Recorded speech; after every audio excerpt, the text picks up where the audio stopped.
शिवसेना ठाकरे गटाने संभाजी ब्रिगेडचा विश्वासघात केला.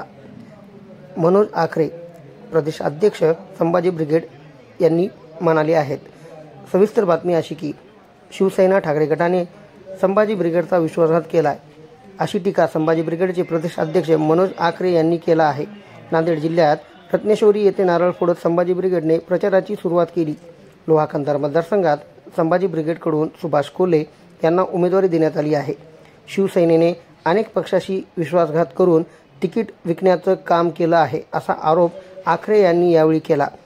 कृषी, शिक्षण, आरोग्य यासह रोजगाराचे प्रश्न घेऊन निवडणुकीत उतरणार असल्याचे देखील आखरे यांनी सांगितले आहे. जय शिवाजी.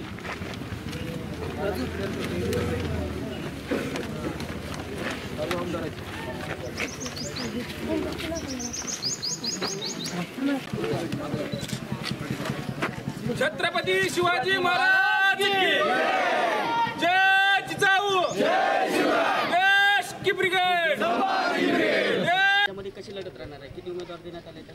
कशी लढत? संभाजी ब्रिगेडच्या वतीनं राज्यामध्ये 20 उमेदवार आपले संभाजी ब्रिगेडचे स्वतंत्र एबी फॉर्मवर आहेत आणि काही पुरस्कृत आहेत आणि काही अपक्ष उमेदवार जे आहेत जे संभाजी ब्रिगेडच्या विचाराचे आहेत त्यांना आपण पाठिंबा दिलेला आहे.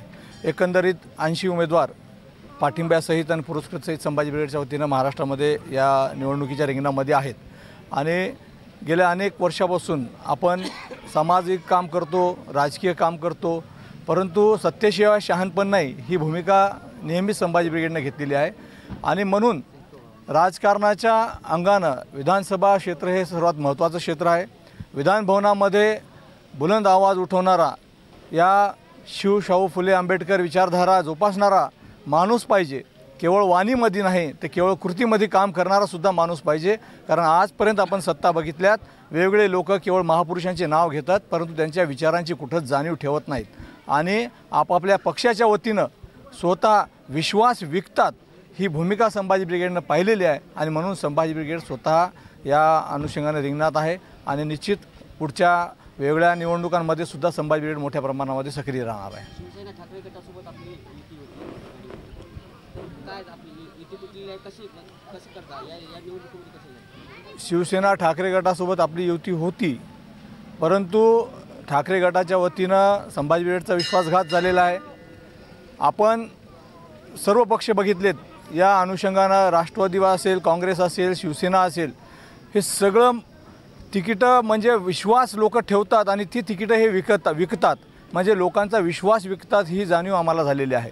आणि तसंच ज्या भूमिका संभाजी ब्रिगेडच्या आहेत, मराठा समाजाचं ओबीसीकरण असेल, ओबीसी आरक्षणाचं सर्वेक्षण असेल, जातनिहाय जनगणना असेल, हे मुद्देसुद्धा राहिले पाहिजेत. आणि आज छत्रपती शिवाजी महाराज हे पराक्रमी पुरुष होते.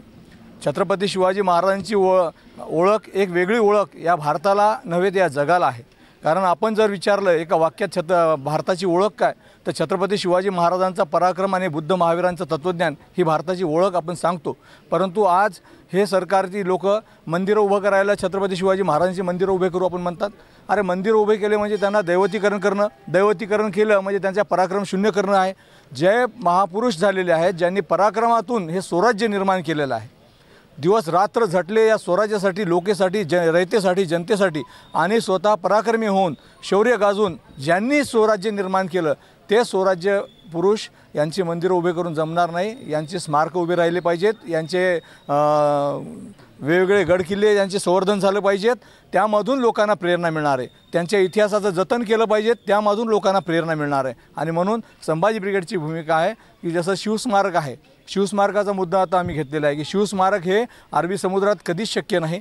25-30 कोटी रुपये या शासनानं घातलेत परंतु तिथं झालं नाही. आमची भूमिका आहे की शिवस्मारक हे राजभवनावर झालं पाहिजे, जमिनीवर झालं पाहिजे, जेणेकरून सर्वसामान्य जनतेला ते बघता आलं पाहिजेत.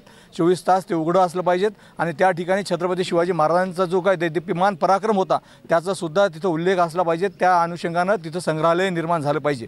आणि म्हणून जागोजागी छत्रपती शिवाजी महाराजांचे स्मारक, संग्रहालय आणि त्यामधून प्रेरणा मिळणारे त्यांचं साहित्य हे असलं पाहिजेत. केवळ मंदिरं असून जमणार नाही. मंदिरं तर सर्व देवदेवतांची मंदिरं आहेत, त्यांना देवदेवतांना जे आपण मानतो, परंतु महापुरुषांना देव करू नका. महापुरुष पराक्रमी असतात. नांदेड जिल्ह्यात 2 सीट देण्यात आल्या, सुभाष कोल्हे आणि ढवळे पाटील. काय रणनीती आखण्यात आली? नांदेड जिल्ह्यामध्ये नांदेड जिल्हा अत्यंत महत्त्वाचा मराठवाड्यासाठीचा जिल्हा आहे आणि मराठा आरक्षणाचं आंदोलन असेल, वेगळे आंदोलन असतील, या अनुषंगानं संभाजी ब्रिगेडच्या वतीनं महाराष्ट्रामध्ये आपण लढतो, तसं नांदेड जिल्ह्यामध्ये मोठ्या प्रमाणात लढतो. आणि या आंदोलनाच्या माध्यमातून आम्हाला जागा जास्त द्यायच्या होत्या, परंतु काही अडचणी निर्माण झाल्यामुळं काही जागा आपण कमी दिल्या, परंतु 2 जागा ह्या निश्चित आम्ही संभाजी ब्रिगेडच्या वतीनं या 2 मतदारसंघामध्ये आम्ही प्रामाणिक प्रयत्न करून निवडून आणण्याचा प्रयत्न करणार आहे. कारण लोहा कंधार मतदारसंघ आणि नांदेड उत्तर मतदारसंघ यामध्ये जी काय आपण विचारधारा आजपर्यंत जोपासतो त्यामध्ये आपण प्रचंड मोठं काम केलेलं आहे. तिथं आपल्याला मानणारा वर्ग मोठ्या प्रमाणामध्ये आहे. तसा एकंदरीत नांदेड जिल्ह्यामध्ये आहे, परंतु या 2 ठिकाणी मोठ्या प्रमाणामध्ये कार्यकर्त्यांनी काम केलेलं आहे. त्यामुळं प्राथमिकरित्या हे 2 मतदारसंघ आपण यांना दिलेले आहेत. धन्यवाद. या मतदारसंघामध्ये अनेक समस्या आहेत. त्याच्यामध्ये मूळ मुद्दा आम्ही गेल्या अनेक वर्षापासून मराठा आरक्षणाचा विषय आहे.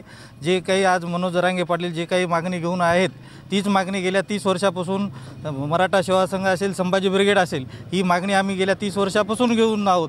या ठिकाणी आम्ही कोणताच पक्ष या ठिकाणी नाही की मराठा समाजाचा ओबीसीमध्ये समावेश व्हावा. हा एकमेव संभाजी ब्रिगेड पक्ष आहे की आम्ही सत्तेत आल्याच्या नंतर 100% मराठा समाजाचा ओबीसीमध्ये समावेश करणार आहोत. आणि या मतदारसंघातील अनेक युवक आज पुणे असेल, मुंबई असेल, हैदराबाद असेल, या ठिकाणी नोकरीसाठी जात आहेत. त्यांच्यासाठी या मतदारसंघामध्ये जागा उपलब्ध असताना MIDCची त्या ठिकाणी एकही कारखाना या ठिकाणी कुठलाही या लोकप्रतिनिधींनी आजपर्यंत आणला नाही. तो आम्ही या ठिकाणी रोजगार निर्मिती करणार आहोत.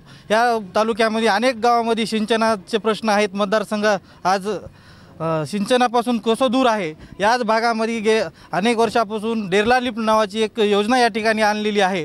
ती योजना पूर्ण फेल गेलेली आहे. त्या योजनेला आम्ही पुनर्जीवन देऊ आणि या भागातील शेतकऱ्यांना त्या ठिकाणी पाणी मिळालं पाहिजे यासाठी प्रयत्न करू. दुसरा मुद्दा आहे की या भागातील जे काही पाणी आहे की लातूरला विकण्याचं काम या मतदारसंघातील लोकप्रतिनिधींनी केलेलं आहे. ते आम्ही निश्चितच होऊ देणार नाही. याच्यासाठी आम्ही अगोदरही आंदोलन केलेले आहेत. ते पण लातूरला जाणारं पाणी आम्ही या ठिकाणी थांबवणार आहोत.